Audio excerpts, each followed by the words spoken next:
Hello, everyone. Welcome to this edition of Gas South District's That's the Ticket, the ultimate podcast exploring all things Gas South District and a source for insights to events on campus and discussions on the wider entertainment and tourism industry. Please welcome the host of our show, Stan Hall, CEO of Gas South District and Explore Gwinnett. Hello, everyone, and thank you so much for joining us today for this episode of That's the Ticket podcast. We have a great show today. Today, we're going to hear about the Atlanta Vibe, Atlanta's new professional indoor women's volleyball team that now calls Gas South Arena home. Joining us today is Atlanta Vibe team owner Colleen Craig and someone that we will all get to know very soon, Tori Dilfer-Stringer, who is a member of the team and is the Vibe setter. Welcome to the show. Thank you so much for both of you for being with us today. We're excited about this topic for sure. So, Colleen, let's start it out with you a little bit. The whole professional volleyball scene seems to have just popped up out of nowhere, right? Tell me a little bit about the transformation of women's volleyball in this country and even around the world, if you don't mind. Absolutely. First of all, thanks for having us. Absolutely. This is great. And Gas South District and Gwinnett in general have been so welcoming. So thank you for that and having us here today. Volleyball does seem like it's come out of nowhere in the United States, but actually it hasn't internationally. So volleyball as an international sport is one of the top 5 in the world. Kind of if you think about soccer in the United States or football internationally. So it's one of the top sports. The FIVB, which is the international governing body, is one of the largest, if the largest in the world, with 222 countries that are part of it. So what happens now in the United States is all our girls play and then they have to go overseas. And now we have an opportunity for them to come here. So when you think about volleyball in the United States, it's actually the largest sport for girls in our country. And it's not soccer and it's not basketball, and we think those sports are fantastic. So we're super excited about the opportunity to finally kind of lift that to the next level. As are we. Yeah, I've been able to go overseas and play, and it's a great experience to play any sport at any professional level, but to now have the opportunity to do it at home is huge, especially to be a part of an inaugural season of a league and be one of the first players to, say, I'm on board with this. I'm going to come back home from being overseas and, make this happen, be a part of making it happen. So having professional volleyball in the United States it means a ton to us players. And I think it's so clear that there's a huge market for it. Absolutely. So, Colleen, before the Atlanta Vibe made the headlines that we're hearing about now, there had to be a series of events leading up to the actual announcement. Give us a little bit of background about what led up to the fact before you went public and said, hey, we're coming, professional volleyball is coming. So there's 2 individuals, Dave Winham and Stephen Evans, who are the founders of the league. And they've been following volleyball for about 10 years, as many of us has, as it's continued to grow. Actually, several broadcast companies that come and said, hey, there's a lot of opportunity. We've heard about these world records, right? I don't know if we're going to talk about a little bit about Omaha, right? The largest participation, the largest viewership in a sport now is volleyball in Omaha at the end of August. So they had seen those numbers and they announced last November about Pro Volleyball Federation. I heard about that, and I've been in the sports space in Atlanta for about 10 years under Rally Sports Management. So we host a series of events and camps and clinics. So when I heard about this opportunity, this business model, it made sense to me from my business background. So I did play collegiately, but I've been in the business for roughly 30 years. So it made sense on how we can do this. We're at the right inflection point. It's the right time. And I met them last December. Got to know those guys. It was a no-brainer at that point in time because, as Tori mentioned, the opportunities here, is a need for it, not just from the player standpoint, but now from a commercial viability standpoint. Absolutely. So you talked about being in the Atlanta space for a long time. What is it about the Atlanta market that seemed like a logical location for women's professional volleyball? Well, what a lot of people also don't realize is that the Southeast is the 4th largest region in the United States for volleyball. We have in the SRVA, Southern Region, is what we participate in. There are over 130 clubs. We're the fourth largest region in the country. So we have a great base of support of players that makes sense. And on top of that, we have the corporate support and folks like Gwinnett in this community that can get behind. We are a sports town, right? Atlanta's a sports town. Absolutely. In part, we'll talk about the logo a little bit later, but when you look at our logo, we've incorporated some of those elements of what are classic Atlanta components, which we hope. So, and I do want to talk about the name a little bit, but Tori, let me ask you, and Colleen sort of alluded to this in her comments earlier, but talk about the path that took you from being a young girl who was playing volleyball, and here you sit today as a member of a professional volleyball team. Tell us about your path that you followed to get here. Yeah, definitely. I started playing when I was pretty young, 9 years old. I had two aunts that had played collegiately, and I lived in Northern California when I grew up, which it's a huge market there. We played beach in the summers, indoor the rest of the year. And so it made a lot of sense to just jump into it. And I quickly fell in love with it, played high school, club, and then went to college and played. And to be honest, I didn't really have professional aspirations at the beginning of college. I was really thankful to earn a scholarship and be able to play at a great university, but it was kind of like, oh, I think I'll probably be done after this. I'm going to use my degree for something else.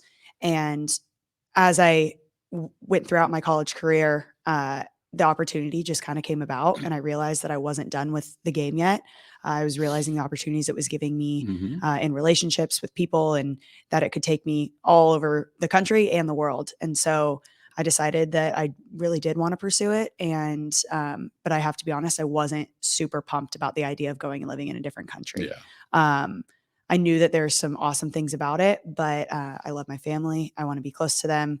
I didn't want to have to make that huge step, but I knew that it was the only way I could continue my career. And so I did it.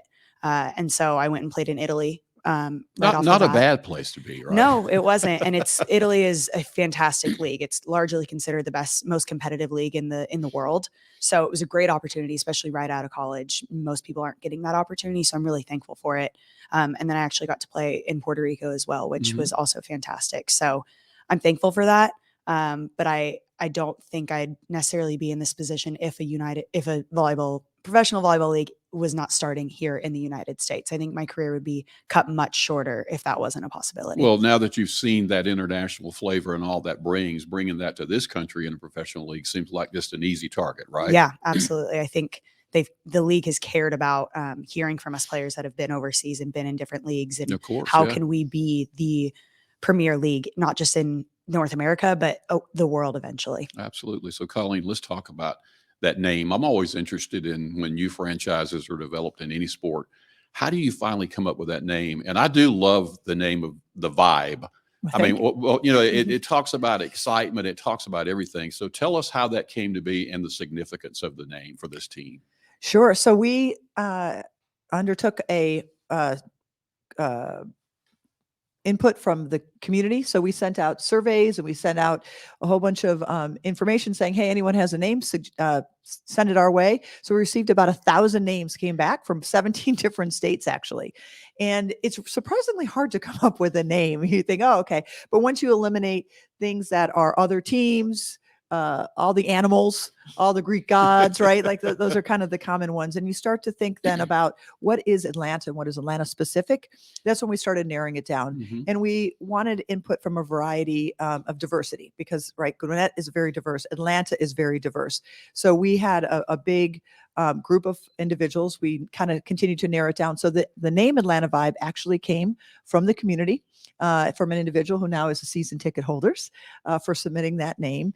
And what it represents to us is really the intersection of Atlanta as a base of the community, but the vibe that Atlanta has. So there are different pockets. You turn on the news and you hear, oh, what's the vibe of this restaurant? This is the vibe of this culture. This is the vibe of this music. This is the feelings that they're trying to get. So what we want to do is encapsulate that. And so what is Atlanta? We have our whole vibe. We are different as a market. We are different as a city. And we wanted to be able to bring that together. So that's how that came about.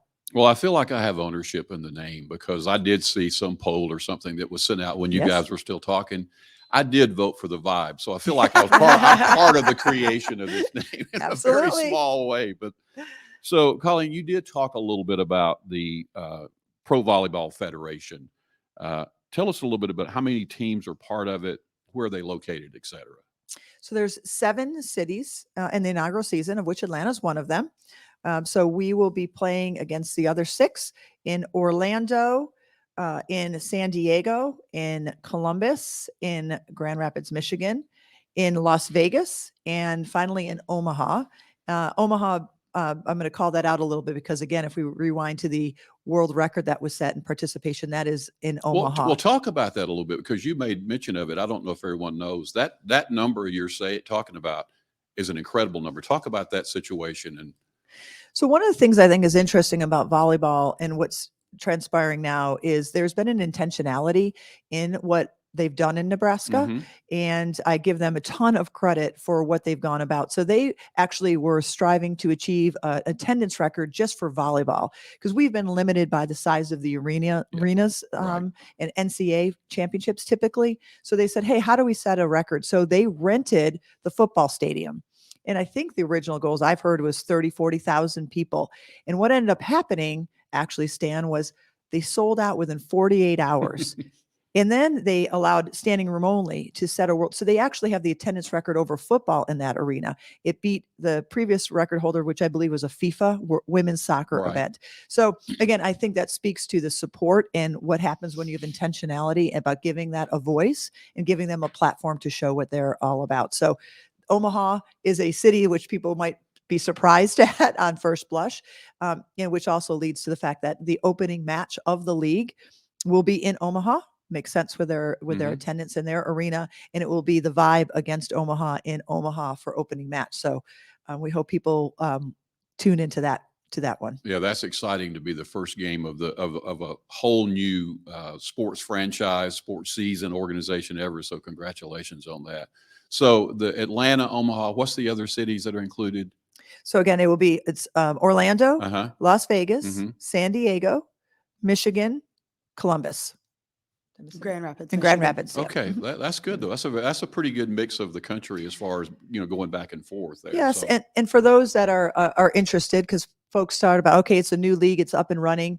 I'm happy to report that we already have 3 cities signed on for expansion for 2025. 2 of those 3 cities have already been announced, and that is Dallas and Kansas City that have been announced so far. There's a 3rd one that will be forthcoming, and there's additional cities on tap. So we're already in expansion for 2025. yeah, well, that's exciting stuff right there. Colleen, the ownership group that you're the owner of the team. Tell us a little bit about your management team, if you will. Who all's involved in your organization? Oh, we're super excited. We've got a fantastic group. So first and foremost, our team president is Teresa Wenzel, who is Georgia Tech, significant background there. She was also the previous president of the Dream here in Atlanta. So having somebody who has experience with the local market, someone experienced on the pro level is just phenomenal. We have Cheryl LaFoy, who is our SVP of Business Ops. So what we've been trying to do is build a top team off the court to support the ladies that are on the court. I think you've done that. I really do think you've done that for sure. So. Yes. So we continue to build out that team on our side and our staff. And from an ownership perspective, we are working, and part of the reason for the way we've approached this is to make sure that we want it done right. As we've said amongst our team, if you want to change the story, you need to change the storytellers. So we want to make sure that we're doing this a little bit differently. We're being creative about our ideas, business relationships. How do we market? We want to hear from the community. We'd love to have sponsors involved. We want to have fans show up. If you have ideas for us, we want to hear them. We think that's the way to move forward in today's society. When I first heard through our organization that we were in conversations about the venue, I did what probably any CEO of a company. I started doing some research on you and on the team. And when I tell you, I think you hit a home run with your team. I'm looking through the bios of all the people that you had listed in your management team. I said, geez, Louise, this is a powerful group of women, a powerful group of people who she's put together for this. So kudos to you. That is an impressive group. Thank you. And I also want to acknowledge we have some other celebrities and outside owners as well. So, for example, I'll call out Edwin Moses. Mm-hmm. For those who don't know, Edwin, gold medalist in the 76 and 84 Olympics in the 400 hurdles, considered the GOAT in that space. So he also actually was the original chair of the International Sporting Laureus Foundation, Mm-hmm. gave a medal to Nelson Mandela. So folks like that who are on board, who are helping us elevate and be a communication. So he was the reason why he's relevant as well for us is he's groundbreaking in his space. You know, when he was training hurdles back in that day, he didn't have the equipment. He didn't have he was groundbreaking for what he did. And so to be able to bridge that gap for our athletes at this stage, different generation for sure, but a lot of the same challenges in breaking through those boundaries that they're going to face. So we're delighted that he's on board. Yeah, I'm certainly old enough to remember who Edwin Moses was. He, what an incredible athlete, and again, congratulations on having him being a part of your group here. So that's all good stuff. So Tori, I want to ask you, once this season gets started, all of the attention turns toward what's going on the court, right? Mm-hmm. Yeah. So tell me how you first learned about the potential of what we're talking about today, and then I want to talk to Colleen about the player selection and how that worked. So how did you hear about this? Maybe something working out for you as far as being a professional volleyball player in this country? Yeah, I first heard about Pro Volleyball Federation while I was playing in Italy last November. I heard about it just a couple weeks before the official announcement came out. I had a conversation with the CEO of the federation, Jen Spiker, Mm-hmm. and both of us tell the story that we're both emotional on this call because of how much the vision of this league meant to us. So I was all in from that point on. I knew I wanted to be a part of it in whatever capacity, and so I actually began working for the league as a player rep along with 3 other players. I believe I started in January, Mm-hmm. and so that's been a blast getting to be a voice. I think the league and specifically our team have done a fantastic job of allowing a player voice, getting input, wanting to hear our perspective, and then make decisions with that input involved, obviously. So that's been awesome, getting to get other players, just like players on the national stage, the Mm-hmm. international stage. I mean, Mm-hmm. excited and involved in this. That's been a really big part of it. So once teams started getting announced, different markets, we had the opportunity as players, if we wanted to have conversations with owners or coaches that were announced, we were allowed to. And so I just basically made a list of all the ones that were exciting to me. And the top of that list was Atlanta. And once I heard about Colleen, I really wanted to get on a call with her. And so we hopped on a call while I was in Puerto Rico, I think, and just I asked about her vision for the team. Mm-hmm. She told me a ton about her background, which I felt super just lucky to, get to know her as a person, what she's done. And my favorite thing, a lot of us players on the team talk about this, that Colleen got us excited about this because not only is she an awesome businesswoman and somebody that has a great vision for this franchise, but she gets volleyball and she wants to make this a balance of business and the sport. And we all are really excited about that. Mm-hmm. So, once the opportunity came about to sign, I had already been in conversations with Colleen and with Todd, our head coach. And it was kind of a no-brainer once I realized what was going on here. And that was really a fun experience because then I got to be one of the first people to sign.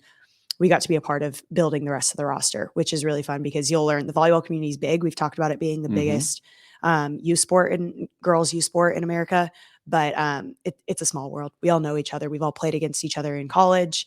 Some of us dating back to either high school or club days. And then some of us have gotten opportunities to play with or against each other in professional volleyball or on the national team. And so getting to build that together was really special. And it's definitely a group that I want to be on the court with. Yeah. It's not just great volleyball players. It's really great people and people that want to play on the court together. Well, by the way, congratulations on being on the best team. Yeah. We'll go ahead and make that prediction as we sit here today. Thank you. I'm excited. So, Colleen, if you think about player selection of sports, drafts, et cetera, how did this work? And she gave us a little bit of an idea how hers came, but what was the overall process for the players who ended up on the respective teams? So as Tori mentioned, you had the opportunity to submit your names to kind of the overall league in general and say, hey, I'm interested. And then each of the owners and coaches would get that list and we could reach out to them. At the same time, we had direct communication with some athletes, and Todd did a phenomenal job. And our assistant, Todd's our head coach, Todd Dagenet, and Brian Doyen is our assistant. And they did a fantastic job also of identifying athletes and where they were and who fit with the culture. Then speaking with our current the signed athletes we had, saying, hey, how does this fit? And then we had conversations with those various athletes to see where we might become of it. Then we began to sign the athletes until we got to where we are today. We do have a draft as well for collegiate that is going to be coming up in December. And that'll sort of form the pipeline moving forward. So correct. So the athletes will report on January 1st of this year officially, and then we will take our roster or narrow our roster down to the final 14 that will make the in-season roster, in-season team. Is there, obviously we're excited to see Tori here today, but are there other members of the team you want to talk about a little bit you're excited about that joined your team? Oh gosh, that's putting me on the spot. There's so many phenomenal athletes that we really have on the team. I don't even know if I can isolate it to any one in particular. We've got some great pins or outside hitters. Leah Edmond, who's the very first player that signed with PVF as part of the Atlanta franchise, and Allie Linehan as well. We've got Morgan Hentz, who is on our national team, who is a libero. He's recognized across the board. We've got a phenomenal group. So I hate to call anyone particular out because, as Tori mentioned, this is a team sport and we all play our roles in it. Absolutely. So Tori, you'll have to indulge me a little bit. I understand that you're going to be the setter for the team, right? Yes. So tell all of us, including those listening today, what does a setter do relative to what the other team members do? Yeah, it is a very specific position. I'm not one of the taller players jumping out of the building, attacking the ball. She's 5'11", by the way, so she's not short by any stretch. Okay. Sometimes I feel like it next to some of my teammates, but I'm really just in charge of distributing the offense. I will work very closely with our coaches to come up with offensive game plans leading up to matches to have a framework around what we want to do offensively. And but then once you get in the match, it's very feel-based, flow-based. I know that's very arbitrary, or just it's vague, but yeah, that's kind of what setting is. It's a little bit, it's in the moment. You have a framework for what you might want to do and how you might want to distribute the ball. But then all of a sudden you have a hitter that is just absolutely going off, and you're gonna keep feeding that person. So all right, we're in the football south, so I'll equate the setter to the quarterback. Well, okay, that's a pretty important role. Okay, yeah. Often we'll be compared to quarterbacks or point guards. Really, just kind of running an offense, being very communicative. That's a big role. You're right in the middle of all of it's what you're saying, yes. right? Yeah, for the most part. Yeah. All right, okay. So, Colleen, how long does the season last? And talk a little bit about what's the process of crowning a league champion at the end of this. So regular season begins again. First match is January 24th. Our final match for the Atlanta Vibe is on May 2nd. Then we'll go into postseason. So there'll be a championship match that'll go on in mid-May, where the top 4 teams will come out, play a semifinals, and then a finals match in May. And the winning team will receive $1 million bonus. Wow. So everybody's You're hungry in for that, right? Yeah. We're all in for that. That's right. So you talked, Tori, a little bit about the club volleyball, and I know a little bit about that. But so, Colleen, when you think about community engagement, how important is that leading up to the season? And talk about maybe some plans you have for getting involved with the community, maybe through some of these youth volleyball groups that are in the Atlanta area, et cetera. Community engagement is essential. This doesn't work if the community is not involved, and if we are not providing not just volleyball, but this is entertainment as well, and an opportunity for folks to see the platform and to get out there. So we think that is critical. So we have a community engagement team led by Shelby. Mhm. And she is out in the community. So we've attended the Boo Festival, Yep. and we've been running a series of clinics. So our pro athletes have been out in the community working with various clubs. We have created ticketing packages around clubs, activation for those members of the community at our home games. I would say when you come to a match, it's going to be an experience inside an experience inside of experience. And we have kind of ticket prices for everyone, whether that is family friendly or if it's a standing room only because you want to cheer with a bunch of your Mhm. friends. So we are going to be out in the community, again, also soliciting feedback through December and January, and quite frankly, through the whole spring. So if anyone also has ideas, want us to show up, shoot us a message. We're happy to fit that in. I think that you have such a good resource base here for people who's going to be interested in this league. I had the chance to go down to the World Congress Center a couple of years ago for I guess that was a club volleyball tournament. And I don't know that I knew what to expect, but before I even got parked, I saw hundreds of volleyball players walking down the streets heading toward the World Congress Center. So that's got to be such a great base for you to draw from, though. So.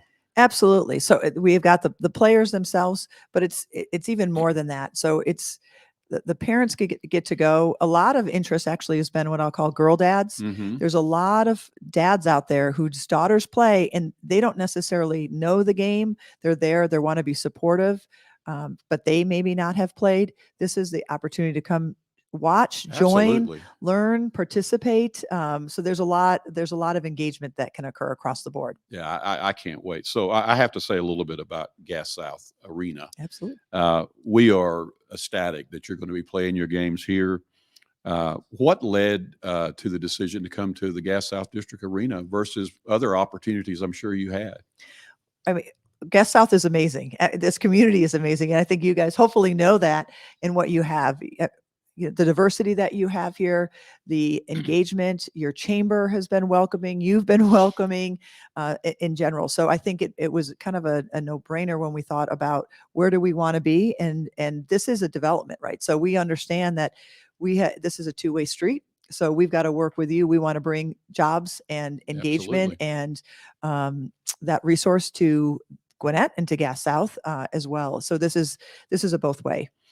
So I guess let's talk a little bit of how people do get involved in it, from a sponsorship perspective or simply people who want to come to the game and get a ticket. Tell us how all that works. Yeah, so easiest way is to go to our website, Mhm. atlantavibe.com. We have a sponsorship group led by Brad Olecki. So you can reach out to Brad or anyone on our team, quite frankly. We also have ticketing. So our season tickets are on sale. We're releasing some fan experiences and some flex packages for our home games as well, led by a fellow by the name of Jonathan. So you can find information there, or you can just email us and reach out at any point in time. Absolutely. So, Tori, I'll tell you, I want you to pay attention, okay? On that first game, when you hear this very shrill voice coming from the stands, that's going to be me Okay. yelling, "Go Vibe," okay? Okay. I look forward to it. All right, guys, thank you so much for joining us today. We are so excited to have you here. I know the Atlanta area is excited to have you here, and I can't wait for the first game. So thank you for sharing your information with us today. Thanks for having us. Yeah. Thank you. All right, guys, be sure to check out gassoutdistrict.com and follow us on Facebook, Instagram, LinkedIn, Twitter, and TikTok. You can find all episodes of Gas South District, That's the Ticket, wherever you listen to podcasts. Thanks again for joining us today. We'll return soon for another episode of That's the Ticket. See you soon.